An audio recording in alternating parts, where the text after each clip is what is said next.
Hola, buenos días. Vamos a iniciar la clase de este día. Este día vamos a iniciar un nuevo módulo, que es el módulo de género y desarrollo aplicado a los procesos de gestión de riesgo. Y específicamente vamos a trabajar el tema de categorías de género aplicadas a ámbitos relacionados con la gestión de riesgo.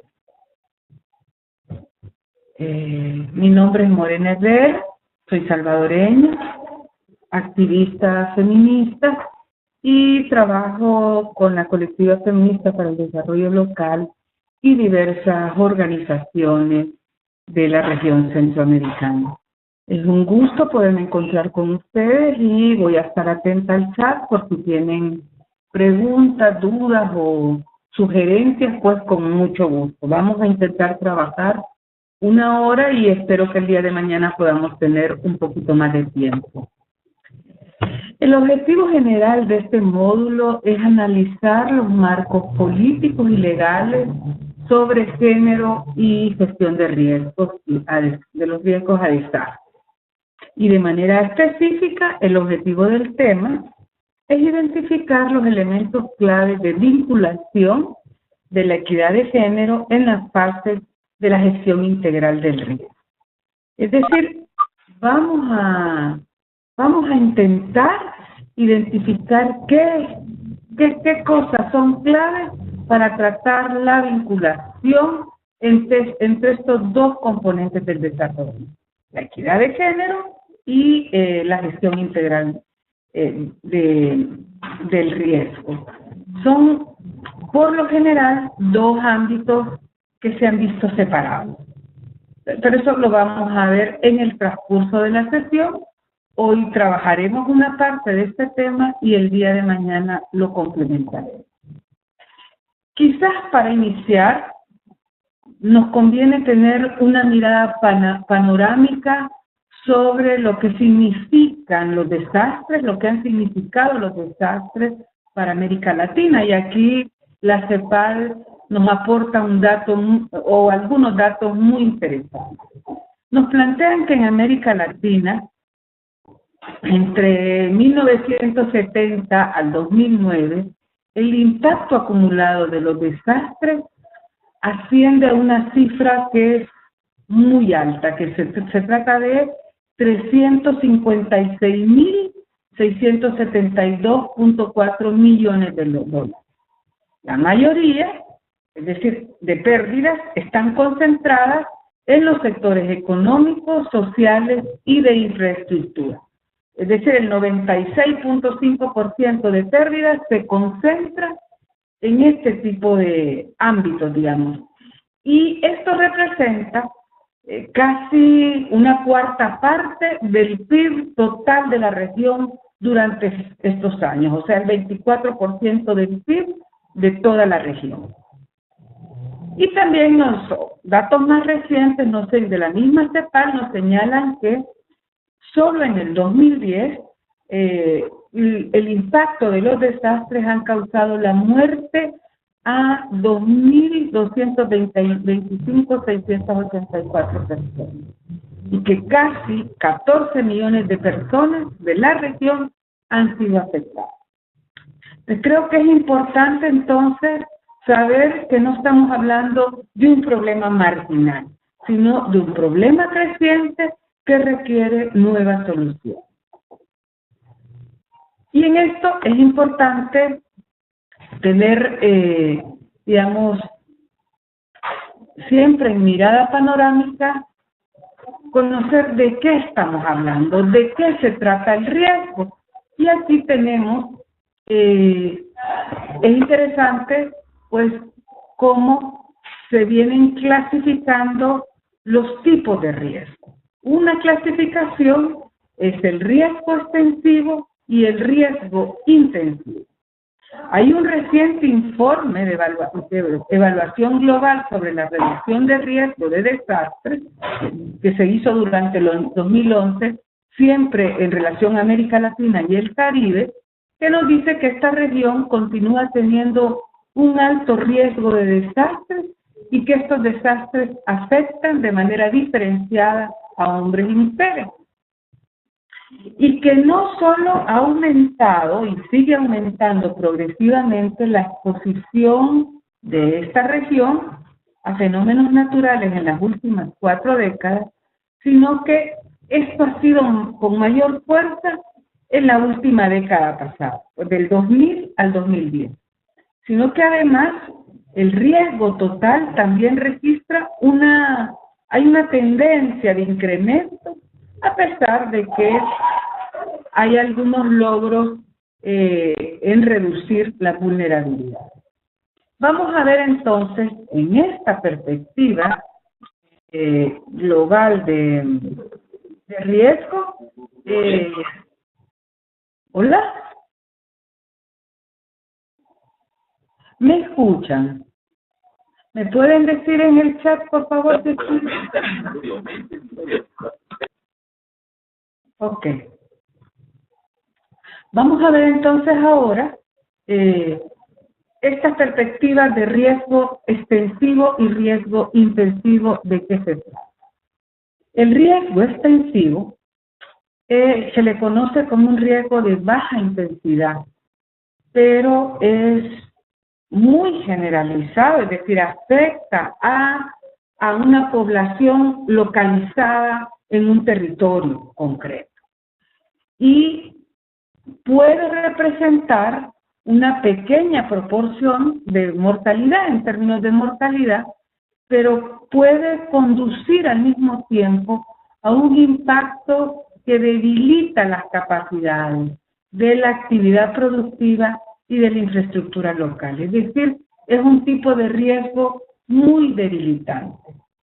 Este es el tipo de riesgo característico de zonas rurales, de los márgenes urbanos, de los ríos, de las comunidades y los hogares que pues se caracterizan por tener bajos ingresos y que, bueno, en nuestros países lo conocemos, pues se ubican en laderas, en los ríos, también en las carreteras, en la zona que se le llama el derecho de vía nacional, también ahí entre las fincas y la orillita de la calle, y están expuestos a muchos tipos de riesgos, pues tormentas, inundaciones, incendios, y también son poblaciones muy expuestas a deslizamientos de tierra.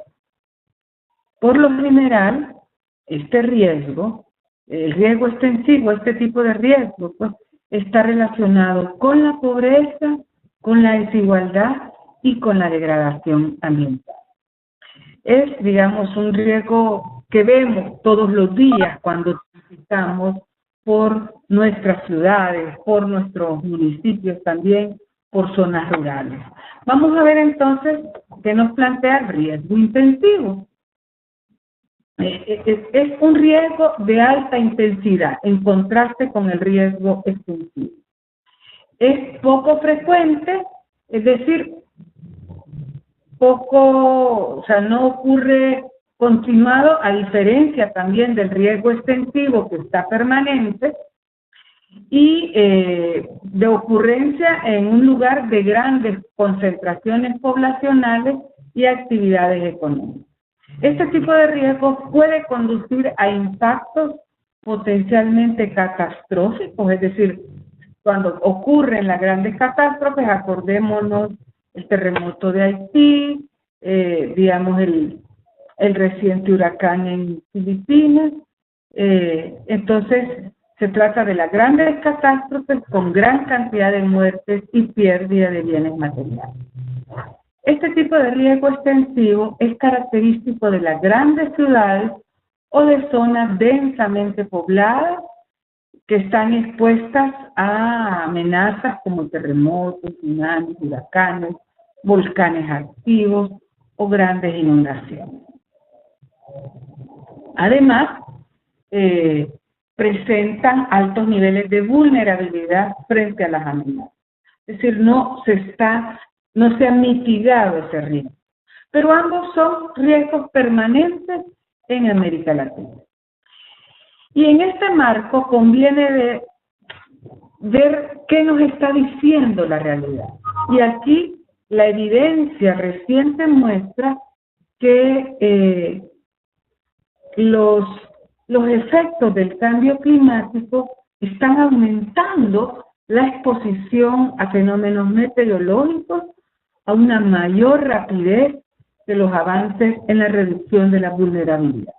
Es decir, la exposición y la amenaza de los fenómenos producto de el cambio climático, que tiene que ver, como vamos a decir, con la manera en que vivimos como sociedades, están generando una mayor, se están acelerando más que lo que reducimos vulnerabilidad.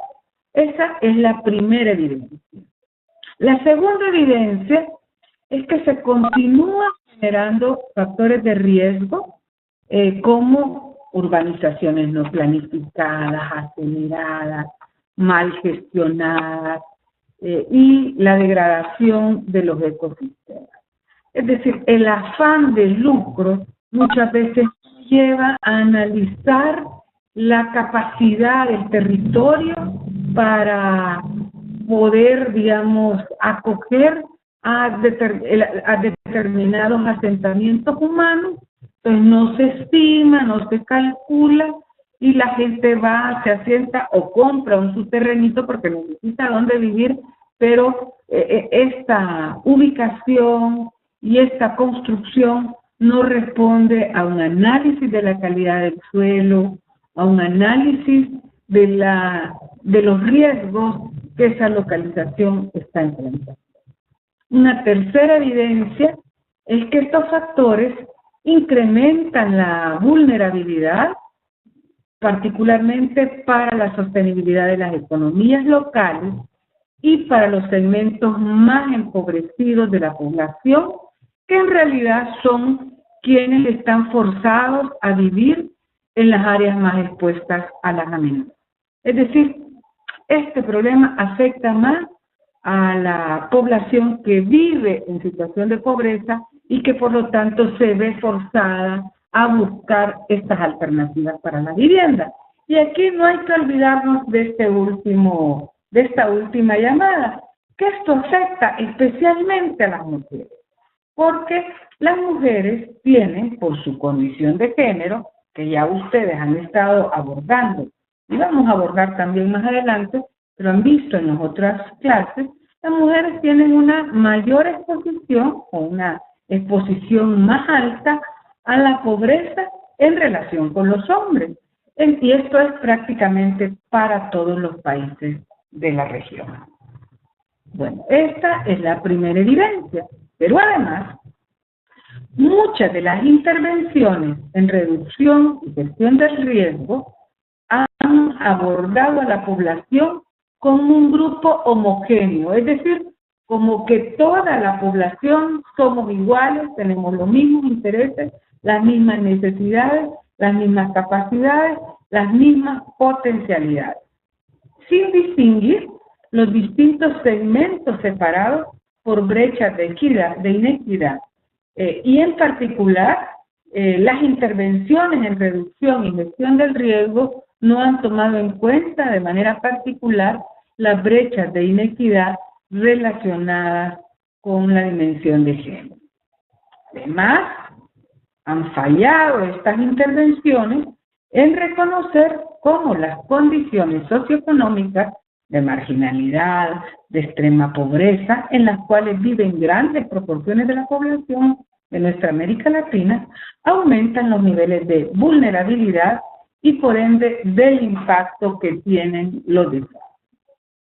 Y finalmente en estas evidencias nos dicen que las desigualdades existentes en la región exacerban la distribución diferenciada de los impactos que tienen estos desastres y tienden a concentrarse más sobre las mujeres, los niños, las niñas, las personas de mayor edad y los pueblos indígenas. Es decir, que para que nos quede tres cosas claras que nos dice la evidencia, ¿verdad? Si volvemos atrás, es importante, tenemos, ahora hay más aceleración de fenómenos meteorológicos por el cambio climático y esto camina más rápido que el camino de reducir vulnerabilidades. Segundo, se siguen generando factores de riesgo por la manera en que se organizan nuestras sociedades. Estos riesgos incrementan la vulnerabilidad, particularmente para economías locales y quienes se ven forzados a vivir en situaciones de pobreza. Y esto es particularmente afectante a las mujeres. Y se ha intervenido de una manera muy errática, es decir, no se ha abordado a la población con sus diferenciaciones y desigualdades, muchas de las inequidades no se toman en cuenta y particularmente las de género. Se ha fallado en reconocer las condiciones de marginalidad, como decíamos antes, que aumentan, y de pobreza, pues, que aumentan los niveles de vulnerabilidad. O sea, no es lo mismo vivir en una casa, en una zona que pueda tener riesgo, siempre puede tener un impacto, pero con unos niveles de protección que, pues, las champitas que muchas veces vemos aquí en nuestras sociedades. Y por último, que esto es bien importante, las desigualdades que existen ya aumentan, exacerban, le dan otra dimensión a la distribución diferenciada de los impactos. Y ahí tienen mayor impacto quienes se concentran en el polo dominado o subordinado de las relaciones de desigualdad. Y es donde encontramos, y no es porque seamos vulnerables, sino porque se nos coloca en una posición de vulnerabilidad las mujeres, los niños, las niñas, las personas adultas mayores y los pueblos indígenas. Y entonces aquí es importante ver que por ello esta omisión de no haber considerado estas desigualdades en las políticas las hace menos eficientes, las ha redundado en que sean menos eficientes y de menor eficacia. E incluso, esto es muy importante, en muchas ocasiones han profundizado las desigualdades entre los países, dentro de las comunidades y entre países de la región. Es decir, desigualdades al interior de las propias sociedades, al interior de las propias comunidades y entre los países de América Latina y del mundo, pues, ¿verdad? A ver, y en esto, también siempre desde una perspectiva panorámica, hay que recordar que las mujeres no solamente representan una mayor proporción de las personas que viven en situación de pobreza, sino que, y esto siempre en comparación con los hombres, ¿verdad? Y que esto está presente en toda América Latina, sino que también en América Latina enfrentamos la tendencia a una feminización de la pobreza.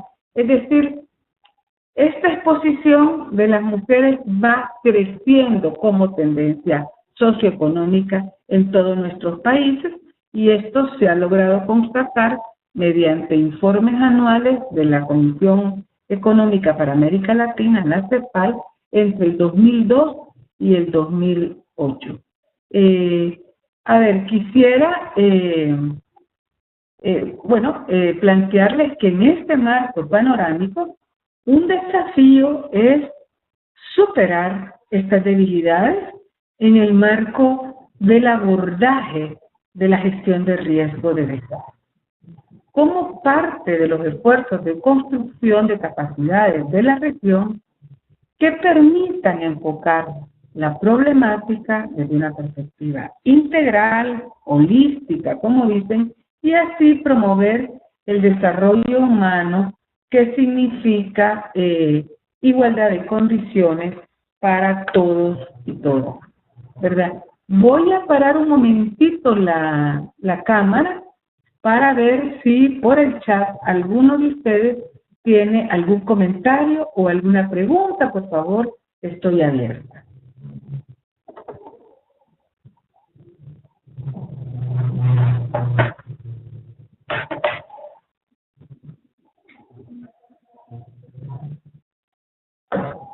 Sigo aquí. Pero me dicen si alguien tiene alguna pregunta. A ver. Vamos a ver. A ver, Yolanda nos dice, ¿es esto posible lograrlo si los derechos de las mujeres no son reconocidos? Pues no, eso es lo que vamos a ver, ese es el marco del desafío. Y el problema, y es lo que vamos a tratar de abordar en esta y la próxima clase, es que no sirve solo ver por un lado el riesgo y ver por otro lado la gestión del riesgo y por otro lado los derechos de las mujeres.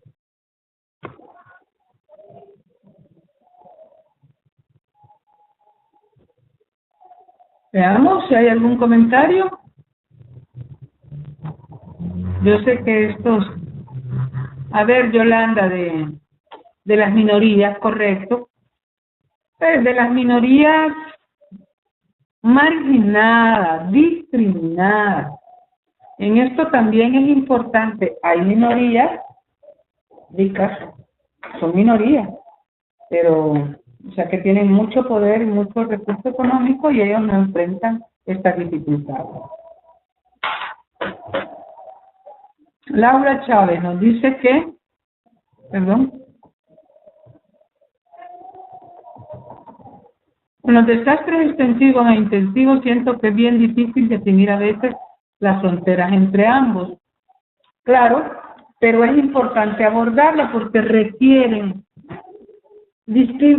quizás lo que es importante, y no lo señalé ahí, es que no están totalmente separados. El riesgo extensivo, digamos, podemos entenderlo, vulnera más el riesgo extensivo vulnera mucho más las condiciones de vulnerabilidad, de amenaza hacia los riesgos intensivos.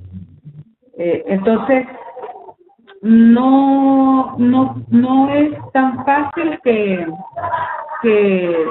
decir aquí está totalmente separado porque son intrínsecamente están intrínsecamente relacionados, pero lo que sí podemos definir es que el riesgo extensivo requiere unas políticas públicas contra la pobreza, de urbanización más segura, de mitigación de riesgos, que disminuye la amenaza y sobre todo la vulnerabilidad frente a la amenaza, mejor dicho, de riesgos intensivos.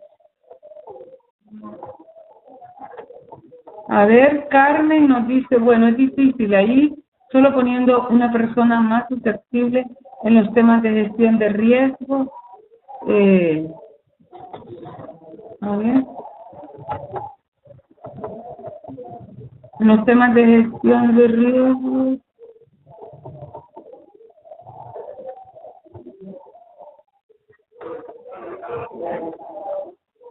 Sí, se necesita realizar una transformación correcta de las políticas que desfavorecen a las mujeres, a la población indígena, a los jóvenes también.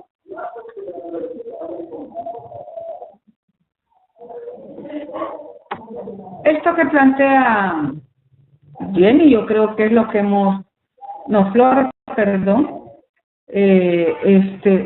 es lo que se ha estado abordando, pues, que es una constante, la desigualdad entre hombres y mujeres es una constante que tiene características socioeconómicas y que, digamos, que impide que las mujeres podamos desarrollarnos con todas nuestras potencialidades. Quiero ver el otro comentario.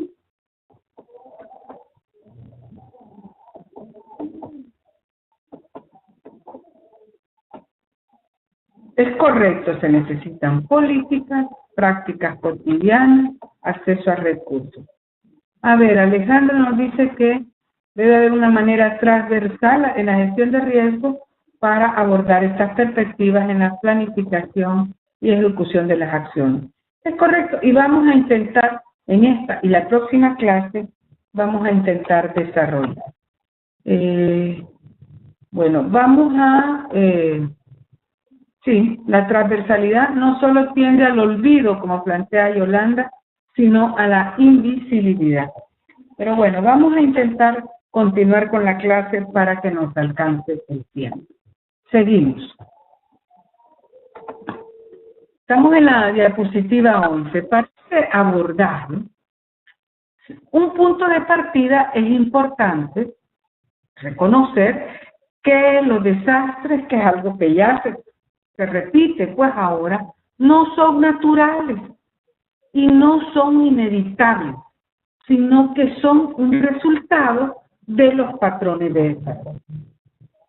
Esto, bueno, ya vamos a ver, no todo el mundo lo ha pensado así en el pasado, incluso en la actualidad.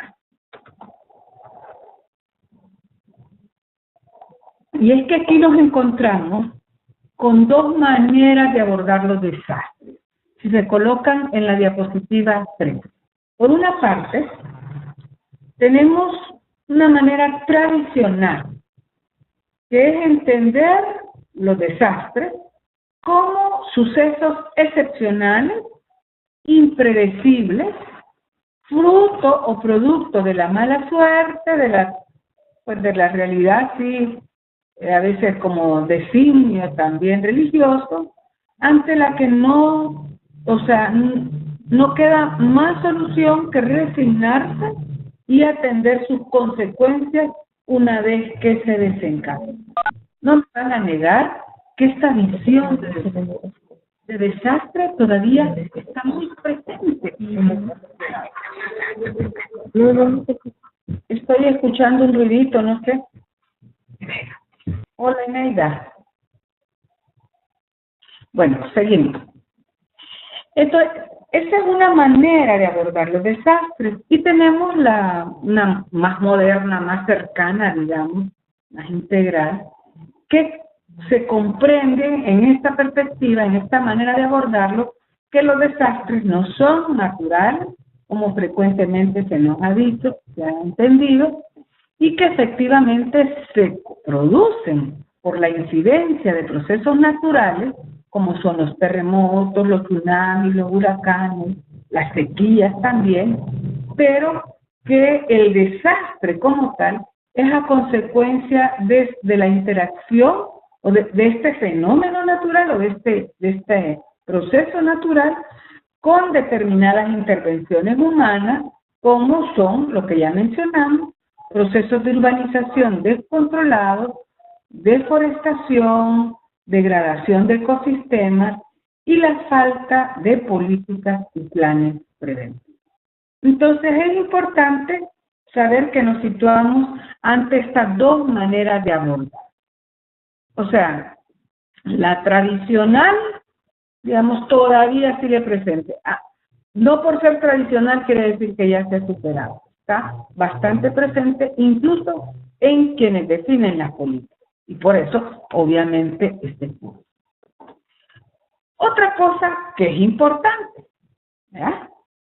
Otro punto de partida es que esto implica reconocer el vínculo que existe entre esta manera moderna de abordarlo, digamos, entre los procesos, enfoques y modelos de desarrollo y los desastres.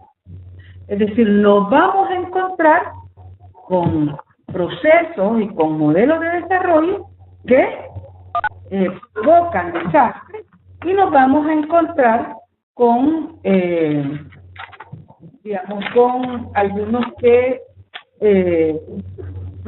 se proponen mitigar, digamos, los riesgos. Hay aquí algunos esquemas, por ejemplo, hay quienes plantean que los desastres socionaturales limitan al desarrollo en esta relación, este vínculo. Desastres es una limitación del desarrollo. Por otro lado, otra forma de ver este vínculo es que el desarrollo provoca riesgos de desastre. Claro, si nos dicen que el desarrollo es, digamos, solo el parque vial, aumentar el parque vial, las carreteras, y no ver el impacto ambiental que esto está generando, pues seguro que, digamos, el desarrollo provoca desastre. Y también hay otros enfoques que nos plantean que el desarrollo reduce el riesgo de desastre. Entonces, sobre eso vamos a seguir hablando. Reconocer este vínculo es un enfoque relativamente nuevo y tiene al menos 3 implicaciones. Vamos a ver cada una de ellas.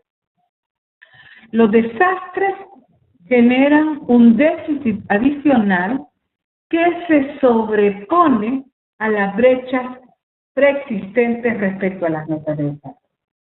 Vamos a explicar un poquito esto.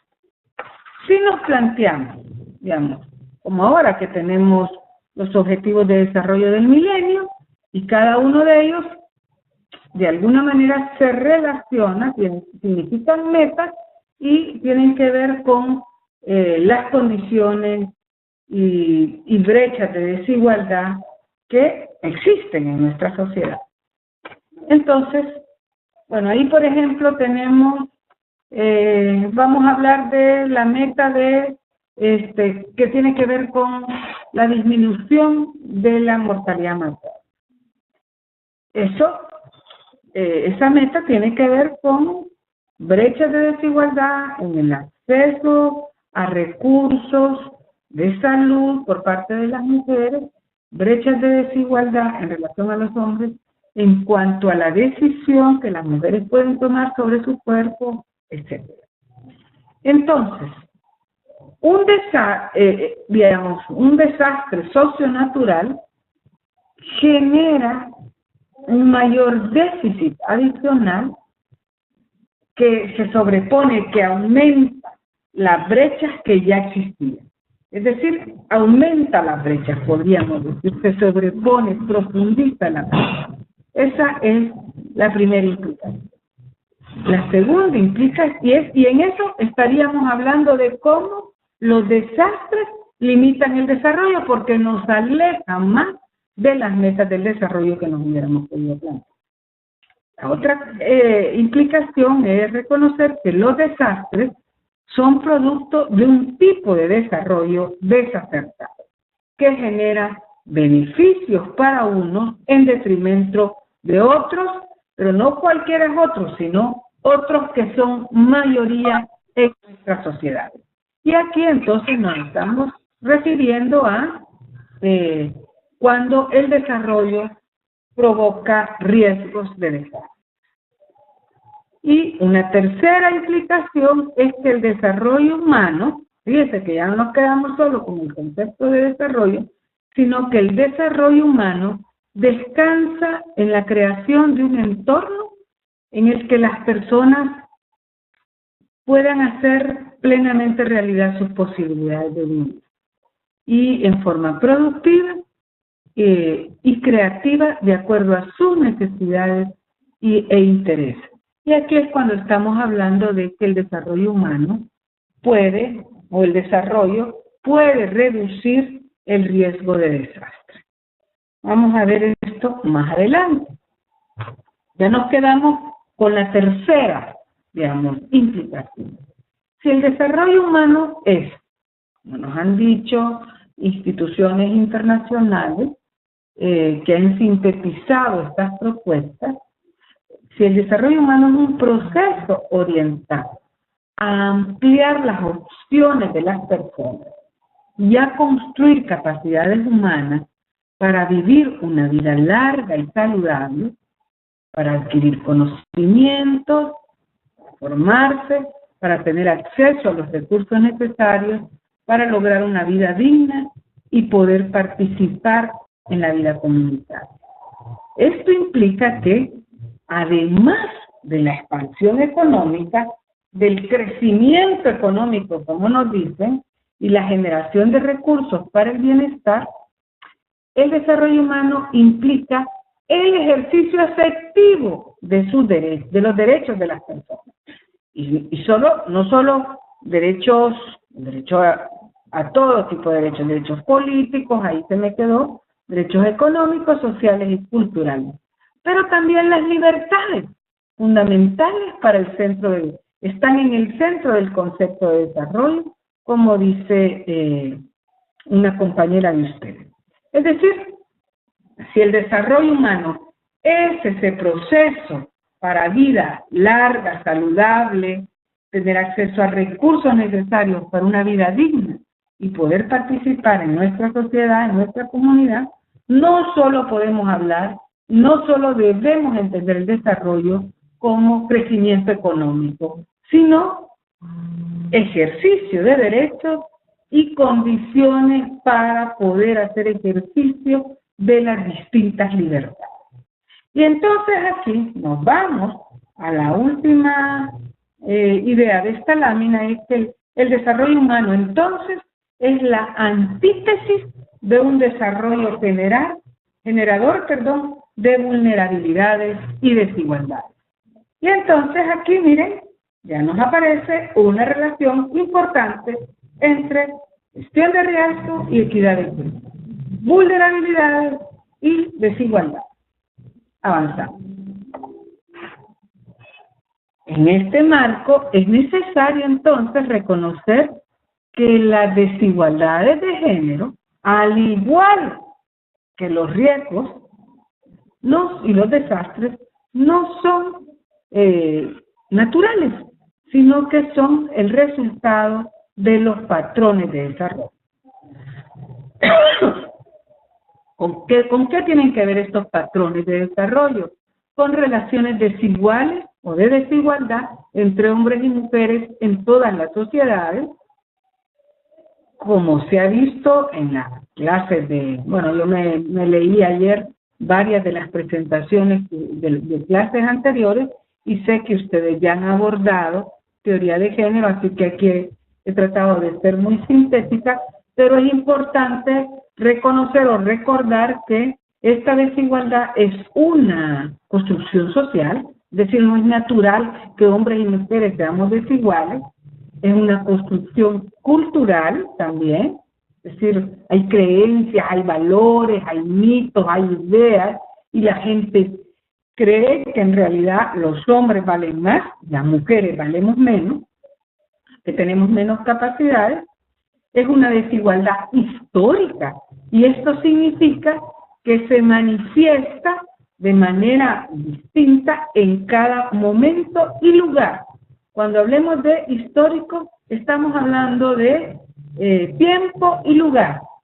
Eso, dos referencias importantes para reconocer el carácter histórico de algo. Entonces, una desigualdad histórica, es decir, hoy vivimos la desigualdad entre hombres y mujeres en El Salvador de manera distinta a cómo se vivía en la mitad o a principios del siglo XX, del siglo pasado. Y en cada sociedad es distinta también. Hay condiciones específicas que hacen que la desigualdad entre hombres y mujeres en un lugar, digamos, se vive de una manera y en otra de otra. Sin embargo, una constante es que las mujeres estamos siempre en la posición subordinada, oprimida, discriminada y marginada. También esta desigualdad de género está relacionada con aspectos económicos, étnicos, de localización geográfica, de identidad y orientación sexual, etc. Es decir, está vinculada, es otra determinación social. No es lo mismo ser mujer indígena y vivir en situación de pobreza que ser mujer indígena y vivir en una situación opulenta. Son poquísimas quienes combinan, digamos, la condición étnica con la opulencia, pero hay. Y como no es lo mismo, vamos a poner una situación de una mujer en casi todos los polos subordinados. Una mujer que vive en situación de pobreza no es pobre. Fíjense, en esto es importante, creo yo. Las personas no somos pobres, Esa condición no es intrínseca, no es natural. No. Las personas somos colocadas por la sociedad, somos forzadas a vivir en situación de pobreza. Eso también es un concepto importante para nuestro discurso. Porque es más fácil decir las mujeres pobres, ¿no? Las mujeres que viven en situación de pobreza. Bueno, entonces decía que no es lo mismo ser una mujer joven de una comunidad, de un pueblo indígena, viviendo en una comunidad de la periferia urbana de alguna de nuestras ciudades y lesbiana, ¿verdad? O transexual, que una mujer, digamos, joven también, o más adulta, ladina, como de una etnia blanca, viviendo en las zonas, en los suburbios bien protegidos, en las grandes ciudades nuestras, heterosexual, casada, con recursos económicos. Pues es mujer, pero las otras ambas son mujeres, pero las otras determinaciones sociales inciden en cómo vivir ese ser mujer, y lo mismo ocurre de alguna manera con los hombres. Y finalmente, de acuerdo a esta lámina, las desigualdades de género se manifiestan mediante el inequitativo acceso y control de los recursos, una participación desigual entre hombres y mujeres, y también una participación desigual en la toma de decisiones entre hombres y mujeres, tanto en los espacios privados como en los espacios públicos. Y vamos a tener que ir acelerando un poquito. Entonces, en relación al vínculo entre equidad de género y riesgo, es necesario señalar que, como decía antes, la desigualdad de género aumenta el impacto de los desastres.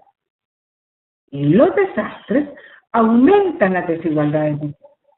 O sea, aquí empezamos a encontrar, perdonen que ando con una célula, que tengo un problema de mano. Pero bueno, decía que la desigualdad de género aumenta el impacto de desastres, y los desastres aumentan las desigualdades de género. Es decir, son dos dimensiones, dos factores de la realidad que se fortalecen mutuamente. Dos aspectos negativos, fíjense bien, ¿verdad? Entonces, ¿por qué se da eso? En primer lugar, porque las relaciones desiguales entre hombres y mujeres tienen como consecuencia la distribución inequitativa de recursos. Es decir, menor acceso y control de los recursos, de la tierra, el agua, la biodiversidad, los ingresos, la educación, la salud, la capacitación, la participación política, etc. Es decir, porque hay entre mujeres un reparto del acceso y del control de los recursos desigual. Y por eso es que la desigualdad de género aumenta el riesgo de desastres, y los desastres profundizan la desigualdad. También porque la desigualdad de género es el resultado de que las mujeres y los hombres viven el riesgo y el impacto de los desastres de manera diferente. Por un lado, las desigualdades sociales y de género son forjadas por los patrones de desarrollo, como habíamos dicho antes, y crean vulnerabilidades y limitan las capacidades de las personas, en particular las de las mujeres. Estas capacidades son menores, en el caso de las mujeres, para enfrentar los desastres, así como para reducir y controlar el riesgo. Entonces, la primera razón era en relación a los recursos.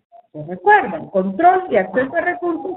La segunda razón es en materia de que vivimos de manera diferente el riesgo y el impacto, y los patrones de desarrollo que profundizan las desigualdades de género crean más vulnerabilidades y limitan la capacidad de las mujeres para enfrentar los desastres, así como para reducir el riesgo. Además, porque los desastres tienen un impacto mayor en las personas que viven en el polo dominado en condiciones de desigualdad. Adicionalmente, dado que los desastres ocurren en sociedades basadas en estas desigualdades, si las mismas no son atendidas, los desastres se agravan. Permítanme un segundito.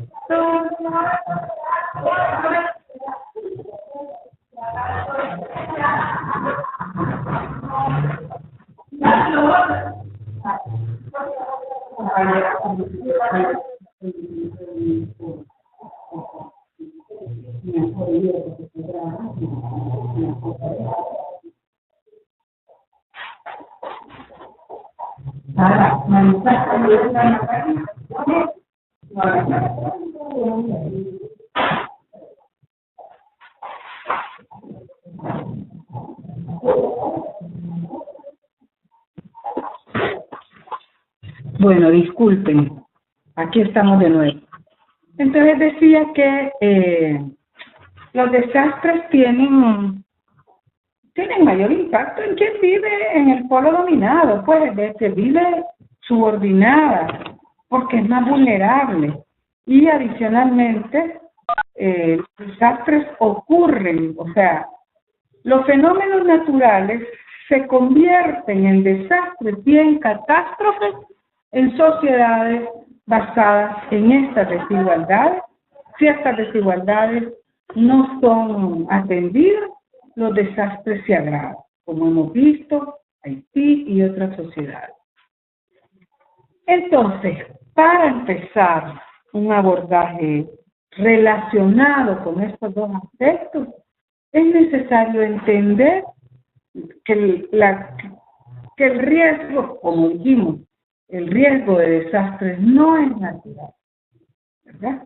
Es una construcción del riesgo y hay que entenderla como una combinación de amenazas, que es lo que amenaza, con desigualdades también, con vulnerabilidades y con capacidades. Estos cuatro conceptos van a ser muy importantes para el abordaje desde una perspectiva integral del riesgo. Y, como habíamos dicho, los desastres no son sinónimos de fenómenos naturales. Como se han dicho, los desastres naturales, no. Tradicionalmente se nos ha educado así, pero no son sinónimos de fenómenos naturales. Son sobre todo una manifestación de riesgos construidos social e históricamente. Es decir, las sociedades nuestras construimos estos desastres socionaturales, ¿verdad?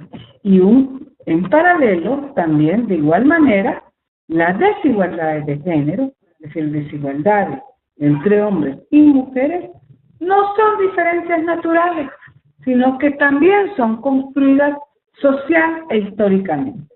Quisiera que aquí viéramos este paralelismo porque es fundamental para abordar una gestión integral del riesgo con un enfoque de equidad de género.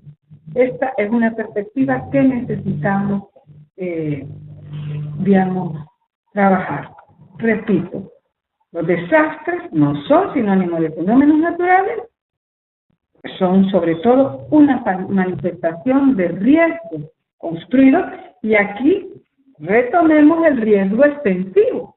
El riesgo extensivo es ese riesgo que se va generando cotidianamente por las condiciones en las que se ven forzadas a vivir nuestras sociedades y que prepara de alguna manera las condiciones de mayor amenaza de la población frente a fenómenos naturales, y por otro lado, que las desigualdades de género, desigualdades entre hombres y mujeres, tampoco son diferencias naturales, sino que también son construidas social e históricamente. Esto implica, entonces, que la construcción del riesgo y el impacto de los desastres son entonces diferentes para cada uno. Esto va a ser fundamental, esta comprensión, para lograr encontrar el vínculo entre gestión integral del riesgo y equidad de género. Si no, vamos a seguirlo viendo como dos cosas separadas. Y este es digamos, uno de los objetivos de esta clase, lograr que comprendamos que no es por aquí la gestión de riesgo y por aquí la equidad de género. Entonces, esta relación de gestión integral del riesgo con equidad de género significa por lo menos dos cosas. Conocer las implicaciones de género en la configuración o construcción del riesgo.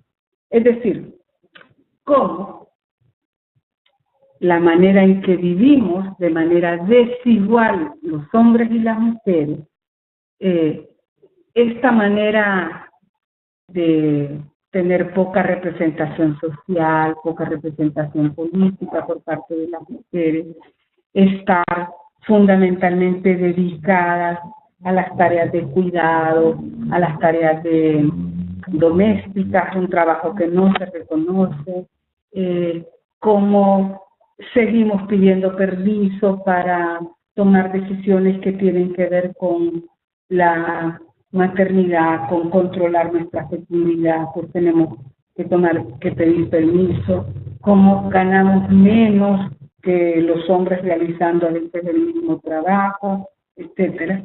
Esas implicaciones de género, todas esas desigualdades sociales, culturales, económicas, políticas, inciden de manera muy clara en la configuración y en la construcción del riesgo.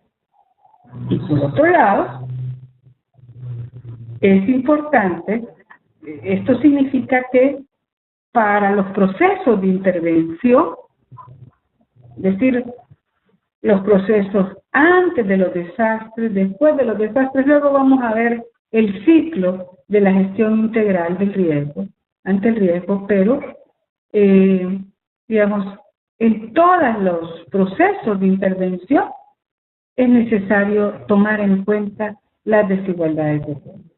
Es decir, los intereses, las realidades, las capacidades y las dificultades diferentes que tenemos hombres y mujeres para participar y cómo se puede hacer para desarrollar esas capacidades y para profundizar y fortalecer, digamos, las habilidades que tenemos hombres y mujeres.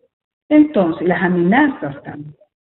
Entonces, digamos, con esta clase yo pretendía que tuviéramos como un panorama de por qué es fundamental trabajar la gestión del riesgo de forma integral con la equidad de género. Comprender no es simplemente porque políticamente es más importante, sino porque el riesgo se profundiza con las inequidades de género, ¿verdad? Y porque los desastres agudizan las desigualdades y las inequidades de género. Entonces es una relación de la realidad que es muy importante y que requiere un abordaje integral. Y entonces, pero para abordar estos elementos ya en concreto, vamos a continuar mañana. Les agradezco su atención, sus aportes, y si tienen preguntas me puedo quedar unos 5 minutos más. Así que voy a abrir el cuadro de diálogo a ver si pueden, si alguien tiene alguna pregunta o me escribe algún mensaje sobre algún aspecto que quiera que se profundice.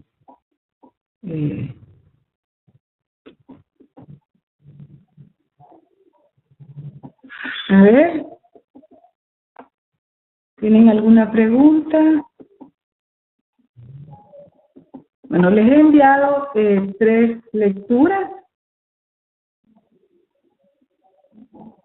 y tienen un orden las lecturas. Así que les pido que, por favor, para el día de mañana, en primer lugar, no espero que hayan leído ahora, pero bueno, para mañana, lean La inequidad de género en la gestión integral del riesgo, un acercamiento de Cecilia Castro García, que es el primer documento.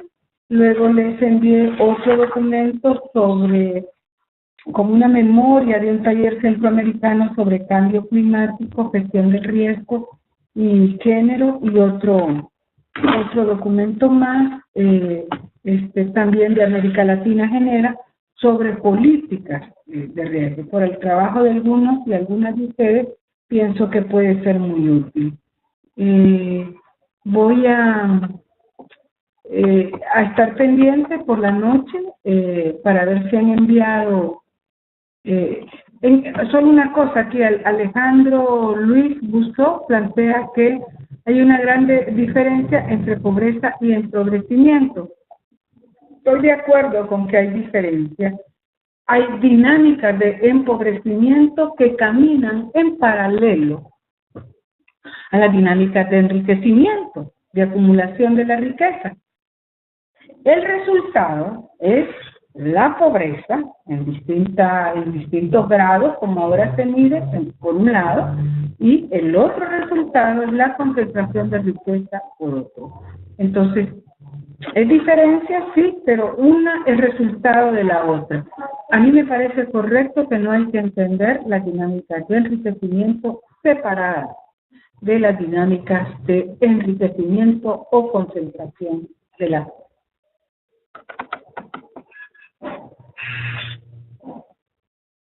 Bueno, espero que nos veamos mañana. Voy a estar pendiente de sus mensajes y espero que sea, pues, a ver, de alguna manera poder responder a sus expectativas. Muchas gracias y nos vemos mañana.